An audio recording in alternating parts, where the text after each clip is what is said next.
13వ శతాబ్దంలో కాకతీయుల కాలంలో తడ్వై ప్రాంతానికి చెందిన గిరిజనరాజు మేట్రాజు తన కుమార్తె సమ్మక్కను కాకతీయ సామంతురు పగిడిద్దరాజుకి ఇచ్చి వివాహం చేశాడు. పగిడిద్దరాజుకు 3 సంతానం.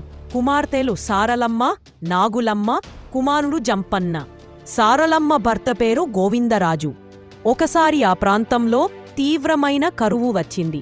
కరువుతో ప్రజలు పన్నులు చెల్లించలేకపోయారు.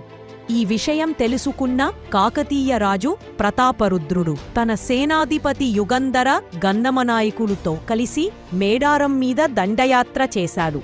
పగిడిద్దరాజు, గోవిందరాజు, సారక్కలు గిరిజన సైన్యంతో కలిసి కాకతీయ సైన్యంపై వీరోచితంగా యుద్ధం చేసి వీరమరణం పొందారు. తన తల్లిదండ్రులు అక్క చనిపోయిన తర్వాత జంపన్న చేతికి చిక్కకుండా సంపెంగవాగు దయ్యలమడుగులోకి దూకి ప్రాణత్యాగం చేశాడు.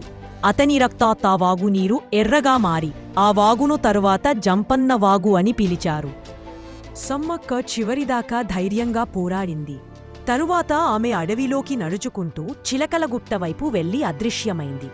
ఆమె అదృశ్యమైన చోట గిరిజనులు కుంకుమ, పసుపు ఉన్న పెట్టె కనుగొన్నారు. ఆ పెట్టెను వారు సమ్మక్క రూపంగా పూజిస్తూ ప్రతి 2 సంవత్సరాలకు ఒకసారి మాఘమాస శుద్ధ పౌర్ణమి నాడు గొప్పగా సమ్మక్క సారక్క జాతరను మేడారంలో జరుపుకుంటారు.